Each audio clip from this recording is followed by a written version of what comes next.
second event of the night. So moving from cave diving to some deep sea exploration, we have Kakani Katija joining us tonight. She is a bioengineer and a deep sea technologist.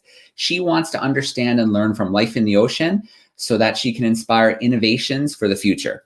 So through the Bioinspiration Lab at the Monterey Bay Aquarium Research Institute, she's helping to develop technology to explore the deep sea and enable observations of animals in their natural environment. So I'm going to bring Kakani in now with us. Hey, Kakani, how are you?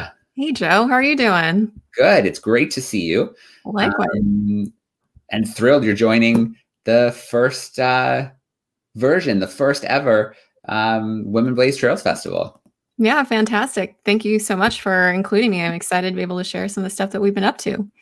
All right, very cool. Well, I am going to let you take over for a bit, and then we'll see what questions come in the chat for us. Great. Fantastic. And, thank you so much again, Joe, for that wonderful introduction.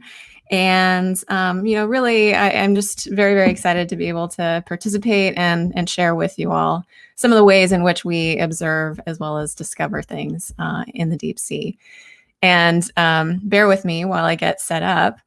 But really, my background is interesting in that I started my, journey through the deep sea in a very strange direction, because I essentially do what I have kind of dreamed doing during my childhood, but in a very different place. And so what does that mean?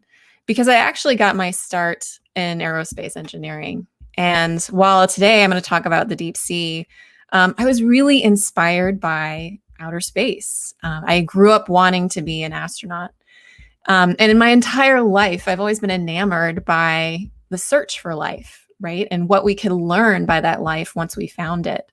And in my mind, it was astronauts. They were the ones doing that vital and important work, but in space. And I knew deep down that I wanted to absolutely do that. And so this is why I began my academic journey in aeronautics and astronautics, but then later started transitioning away. And so at some point in graduate school, I stopped looking for life in outer space and instead started looking at life in the ocean. And so what you're seeing now is not a star field, but what the ocean looks like at 500 meters deep here in Monterey Bay.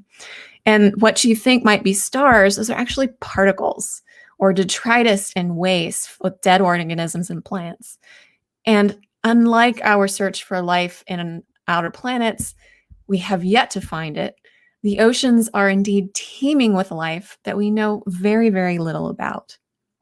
And so how do I study animals in the deep sea? And I really rely on robots that can go many miles deep in places. And we can use these robots, right, to go to places that people cannot access. And so this is a vehicle called Doc Ricketts. It's a remotely operated vehicle, or ROV. And a remotely operated vehicle is exactly that. It can be remotely operated using either via a tether. Somebody can sit on a ship and operate the vehicle and control it. So this particular vehicle is rated to 4,000 meters deep, and it has a suite of instruments and cameras and tools that enable observations of animals. And so using these robots, my team develops instruments that can also be added to the vehicles to understand and view animals in really different ways. And for example, we developed an imaging system that uses a laser for illumination and allows us to peer inside of animals and other novel structures in the deep sea for the first time. And so we deployed this instrument to understand an animal that has been largely little understood. And this is the instrument. It's called Deep PIV. And it's the instrument that you can see is being held onto by this manipulator arm that's attached to the remotely operated vehicle. And so the system can be deployed using this manipulator arm to very fine-tune the position of this instrument. And since it is rated to 4,000 meters, what we can do is use this laser illumination system to quantify and view anything from near the sea surface to 4,000 meters. And the very first animal we started studying with this technique was the giant larvation. And it's a little bit hard to see right now, but the larvation, the animal itself, when we zoom in, is actually what is moving. So what you're seeing is a larvation. It has a head and it has a tail, and then it's pumping or moving its tail, and everything that's surrounding that animal, well, that's made out of mucus. And that's mucus that the animal secretes from cells lining its head and blows it up much like a balloon. And with that animal pumping its tail, it's actually driving food and water into that mucus structure, that to filter the food and particles away from the water. And so what this is an elaborate feeding structure that this animal creates out of mucus. And we like to call them snot palaces. But so these animals can be up to 10 centimeters long. The mucus structures can be up to a meter across. And these structures can be abandoned by the animals. We don't know how often they're abandoned, but we know that these structures sink rapidly to the bottom of the ocean and also play an important role in sequestering carbon, right? The whole process of putting carbon or moving carbon from near the sea surface to the seafloor, which is important for carbon cycling in our ocean. And so when I saw this animal for the first time, I had so many questions. How is this animal building this structure? Why does this structure has so much complexity? How does an animal build something so complex out of mucus without any appendages, right? No arms, no hands, no features that can be used to build this, right? And so fortunately for us, we had an instrument that could answer some of these questions. And so the way this works is you have the research vessel, which is where all the people are located during an expedition.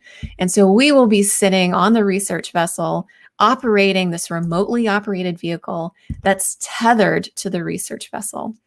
And so what happens is that the research vessel experiences really different environment than the vehicle in the deep water. And so we're having to constantly communicate between the ship's crew, the scientists, the ROV pilots, the people who are controlling the ROV, to ensure that the vehicle and the ship are maintaining their relative position. And so then once you do all of this and you find an animal, the ROV pilot then maneuvers the vehicle and the laser instrument, and somehow, some way is able to place a laser sheet that's 1 millimeter wide on an animal that's 2 centimeters wide, anywhere from 200 to 400 meters deep. So it's incredible what we're able to do with these robotic systems. And so then this is an example of what this data might look like. And remember, we're using a laser sheet. So it's creating light just in one plane or one sheet. And so think of it like X-ray vision. We're seeing inside of the mucus house, the structure, as well as the animal. And so I've indicated where the animal's head and tail is, and then everything that you see around it is that mucus structure that it lives inside. And then you'll also notice that that there's other things that are flickering right in the view here, and that is particles that I showed you earlier that are scattering light. And it's actually the movement of these particles, and you can see them moving thanks to the animal's tail beating, that we can then use as a proxy for measuring directly the movement of water in that area. And so by using this technique and maintaining our position on the animal for a period of time and measuring the movement of that water, we can directly measure things like filtration rates. So like how much water are these animals processing? And so researchers in the past have come up with estimates that these animals were filtering about maybe 10 liters of water per hour. But by our measurements, what we learned instead was that these animals are filtering anywhere from 40 to up to 80 liters of water per hour. And we can scale that up based on the number of individuals that we see in Monterey Bay, that these giant larvaceans, these animals, could filter about 500 Olympic-sized swimming pools per hour, or take less than 2 weeks to filter their entire habitat in Monterey Bay. And so again, this is incredible that an animal so small with so many of them can have such a huge impact. But again, I come back to this question of how do they do it? How is this mucus structure shaped to filter all of this material for the animal to then eat? And so using that same instrument, but instead scanning with it, it can provide us with some clues. And so what you're seeing right now is that same instrument that is being used to scan through the animal and its mucus house. And so the ROV pilot is moving the ROV such that the vehicle is either moving forward or backward, moving the instrument along with it. And so what you're seeing is with every frame or at every time in this video, a new section of this mucus structure as well as the animal is illuminated. And we can use these sections much like an MRI or CT scan to piece them together and create three-dimensional models of the animal inside of its mucus house. And what you see with this animation is not only the exterior structure, but we can go inside these mucus houses, these snot palaces, and see for the first time what is going on. And you'll notice as we turn this corner into this chamber, you've got all of these other finger-like chambers that are emerging from the sides. And then these chambers all together will join in one location at one position at the animal's mouth. And so it's such an incredibly elaborate structure. You know, how does an animal do this? How does it create this? And so we're only beginning to understand all of these questions thanks to the imaging capability that we now have for these robotic vehicles. So I'm absolutely excited about the opportunities here because we can learn about larvaceans, we can learn about jellyfish, we can learn about all sorts of organisms using these kinds of imaging tools. And I don't want to stop there though, right? Because, if my goal is to search for life in our oceans, I also want to be able to observe them for a period of time. And one of the tasks that we've been trying more recently is trying to autonomously track or follow animals for a long period of time, up to 24 hours, let's say. And so we've been developing algorithms and working with other researchers to create new underwater vehicles that can do just that and track animals for a period of time. And we've had some mixed success. And so what you see here in red, the red circles indicate potential objects that we can track. And the blue dot indicates an animal, originally a salp, that we were following. And you'll notice very quickly a squid will swim right inside, and then we'll move or transition our tracking from that salp to the squid. And then shortly after that, right, you can see that squid is joined by a lot of its friends and breaking, disrupting our tracks. And so if we want to develop a robot that can basically go off and find animals and track them for a period of time, we need to be sure that we are indeed tracking the same animal for that entire duration. And so being able to distinguish between, in this case, a salp and a squid, and being able to just track that salp for the period of time is really, really important and vital for the technology that we're developing. And so here's another problem, though. Animals in the deep sea change their state. They change their situation all the time. And I like to use this example of a giant larvation. So you'll notice the animal is still inside of its mucus house, but you can also see that the house is collapsing. And then shortly after this, you'll notice that the animal starts to swim away and exit or escape that house. And there's some scientific value in being able to track the animal versus being able to track the house. If we were to follow the animal for a period of time, we might be able to answer that question about how often are these animals building their houses, right? Are they doing this daily? Are they doing this every hour? We simply do not know the answer to that. But there's also value to track that mucus structure. We don't really know how fast they sink. And knowing how fast they sink can tell us something about how much carbon is transported in the ocean thanks to these animals.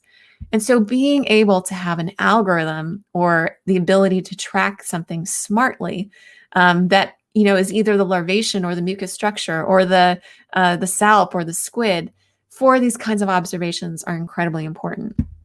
And so these are the ideas that we've been taking into the development of a new class of underwater vehicles. And these are called the Mesobot. The Mesobot is a huge effort, part of a number of different institutions that includes my group and my institution, along with Woods Hole Oceanographic Institution, University of Texas, Rio Grande Valley, as well as Stanford University.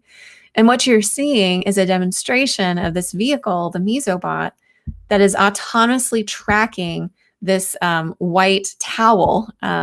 We call it a shacklefish, funnily enough. I'll tell you why. And it's as that shacklefish is moving around in our test tank, the vehicle is moving back and forth and up and down with it. And so this is a very easy demonstration of what this vehicle is capable of doing. But what we're trying to do, right? Remember, we're trying to be able to track animals really robustly. So making sure we don't lose them in the water column. And so this is where we're turning to machine learning or artificial intelligence, where we can train an algorithm and train a computer to identify objects or animals in underwater footage, and then use that information to tell us whether we are tracking a larvation versus the mucus structure. And so the green rectangle shows the animal, the larvation, and the yellow rectangle or square shows you the larvation house, the mucus house. And you'll notice that we're able to distinguish between the two features and then enable the tracking of just the animal or just the house. And so it's algorithms like this that is really required for us to not only be able to track things robustly, but to go out and find them, right? We want to be able to deploy vehicles and instruments autonomously to go out and look for and search for life so that we can understand it to scale, understand and observe these animals in their natural environment. And what we're trying to do, right, is we're trying to get to this point where we can just explore the ocean autonomously, identify and classify and know what's in our video and footage in real time, because we want to just do this work on the fly. And we really want to open up discovery of the oceans because we've really only explored about 5% of it. And with about 90% of the life there that has yet to be discovered, and these are based on models and scientists coming up with mathematical estimates for the animals that are still out there, we still have such a long ways to go. And so I am very, very excited about the possibility of this working, of instruments and technology like this, then helping us to understand this environment and understand the animals that live here. And I think this can have a significant impact on how we increase access to the ocean's midwaters, to the unexplored places in our ocean, but really allow us to address this question about what we will personally learn from life in the deep sea. And so I hope you all will be able to join me someday and work on some of these really exciting and valuable problems. And before I close, I have so many people to thank for this work, especially members in my team, the Bioinspiration Lab, but also our collaborators at other institutions and people who are really supporting our work. So with that, I'm happy to take any questions that you might have. All right. Kakani, that's amazing. What a great presentation. And, as a diver myself, I love exploring the ocean. I was able to spend a little bit of time on Bob Ballard's ship and got to see how they use the ROVs and see that in action. But this is next level, being able to explore autonomously. And it's going to give us, results we couldn't have even dreamed of. So I'm pretty jealous of what you get to do. It's pretty awesome. Well, that's what we're hoping for, right? And for us to get to that kind of realized goal of being able to fully explore our ocean, we have to really rely on autonomy and, rely on robots that can do a lot of this work. Yeah. All right. Well, if you're tuning in via Facebook or YouTube, use that chat to send in some questions. But first, Kakani, we're curious about the percentage of time that you're spent in the field actually deploying a new technology as opposed to being in the lab and working and testing. Right. It really varies, and it varies year to year. And especially this last year with COVID, right? It's been challenging for everyone, but also for our marine operations. So how can we go to sea safely, so that all of our researchers and people on the ships, the crew, and our collaborators are safe? And so in normal years, we will go to sea for several expeditions, anywhere from 3 or 4 of them, and they can vary in duration, either several days or several weeks. And so that and those, in preparation for those trips, right, it takes at least a month, several months leading up to an expedition, but then also a couple months or weeks trying to, evaluate the data and analyze the data that you've collected so that it can inform you, on what you want to do next. And so, a lot of the work that we do revolves around these preparations for expeditions. But then besides that, we do a lot of simulations. We and a lot of testing or demonstrations, like in our test tank facility, because we want to make sure everything works before we go to sea. Because it's costly, it's time intensive, and so there's a lot of work that we do in the background before we go out to sea and on these expeditions. All right. So another interesting question here. Do you worry sometimes that the technology might interfere a little bit with what you're trying to watch, if it might change its behavior a little bit? Absolutely. And that is actually something where we are definitely concerned about. And we actually turn to biology and biology literature to understand what are the sensing capabilities of the animals we're trying to study. Because the last thing we want to do is deploy instruments or vehicles that can impact the behavior we want to measure and understand. And so a lot of that thinking went into, the development of the laser-based imaging system, the imaging systems that we've been developing in my lab, but as well as that Mesobot vehicle. For instance, with the Mesobot vehicle, you want to ensure that, one, it's very quiet. It also doesn't have a very big kind of hydrodynamic signature. So think of like a big wake that a boat would create. We wanted to ensure that the presence of that vehicle wouldn't change the flow environment around the animal that we're trying to study. But then we also don't want to use lights that the animal senses or can change its behavior. And so for, the laser imaging system, the imaging systems that we develop, as well as the Mesobot, we rely heavily on light wavelengths that a lot of the animals in the deep sea are unable to see. And that's, higher wavelengths like red or near infrared tend to be the most successful in that sense. So I agree that is absolutely something that we spend a lot of time thinking about. Because we want to be sure that we're measuring the behavior that we want to see, not the behavior that we've imposed. Okay, so as Jo is wrapping up her conversation, she talked about fear and how having fear is an important part of the process. Now, another word with an F we could use is failure, and so all the time. Yeah, exactly, right. But you can learn a lot from that, and it's part of the process. So, is there a time or a story of a technology fail that sent you back to the drawing board? All the time. I don't have a specific story, because I think when we develop technology, we have to recognize that it's it's an iterative process. And while you might have this giant goal, let's say to build a vehicle that'll track animals in midwater, there's a lot of steps that you need to take in between that. And so really what we try and do is set small goals. And we have small hurdles that we try to jump over every time. And we often miss, we often aren't successful. And so then we have to regroup and figure out, okay, well, how would we approach this differently, or what changes might we want to make to the system? And this is it's a constant process. And really from like a technology standpoint, you almost never stop doing this, right? Because as you come up with a solution, it might not be the absolute best one, right? It might work, but it might not be like scalable. It might not be something that everybody can use. And so this process is so iterative, and it, you keep building from it and learning from it. And I think that's the important point, is from failure, right? Failure is okay. You're not really pushing your boundaries of what's possible if you're not failing from time to time.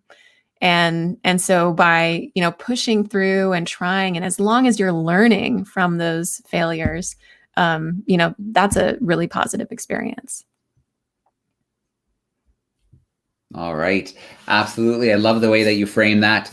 There's beauty in a failure. And I think that's definitely true, especially in engineering and science and the likewise. It might not feel that way at the time, but later. No, not always, for sure. Yeah. We had, for instance, this last year with COVID, we spent, weeks in the lead up to a research cruise, preparing, and imagine trying to do that under these conditions with COVID, and the extra additional work that went into trying to prepare for that. And the day before we took off, our cruise got canceled because of safety concerns. And it was crushing. It was because of this year and how everything worked out. It was our only cruise for the year. And for that to happen and have that be taken away from us, it was just gut wrenching. But at the end of the day, we're all healthy, we're all safe, and we'll see another day. So you just have to roll with some of these failures and learn from them. And so what we've done instead is really focus on in-lab testing and simulations, and what can we do to really fix these designs before we go out. Okay. And so one last question before we wrap up for tonight. Watching that video of, the autonomous robot moving through the water and kind of looking and identifying different things, do you see there being a role for citizen science in this? Absolutely. Absolutely. And in fact, we're starting to brainstorm in terms of trying to, make game-based education activities out of looking at this data. Because it's incredible how much data the oceanographic community, the academic community, and the citizen scientists are generating. Anytime you have a video camera underwater, a picture is worth 1,000 words. I wonder how much a video is worth, right? And researchers are really trying to use camera data or imaging data to understand life in the ocean. And the biggest bottleneck that we're all facing is, how do we identify what's in it, and how do we scale that? And there's no way that we can do this alone, the research community. And we're trying to create opportunities using artificial intelligence, but also using citizen science to contribute to that process, so that one day we can lower a camera into the ocean and know instantly what that animal is, and be able to share that knowledge with everyone, not just researchers or scientists, but anyone logging on to see. So for me anyways, I think it's a really exciting time for ocean exploration, through citizen science, through artificial intelligence, through all these technologies that I'm hoping will engage a lot of people, not just the traditional folks involved in oceans, but also everyone else, because I think it's a place that holds so much inspiration that is largely untapped. Okay, well, the last thing I'm going to do today is share a little banner here with your Twitter and Instagram, so people can follow along as you continue your explorations, your development of this amazing new technology. I'm excited. I think most of our viewers will be excited. And you said dropping those cameras in and being able to identify those animals, and then those moments where you drop the camera in and you can't identify because it's something new. So those are probably going to be pretty exciting moments too. And it happens a lot. That's what's so incredible about the ocean. All right. Well, Kakani, thank you so much for joining us. Those tuning in, do follow Kakani so you can keep up with her work. I hope you enjoy the rest of your weekend, and we can't wait to host you down the line and see what you've been up to. Thank you. You too, Joe. Have a great weekend.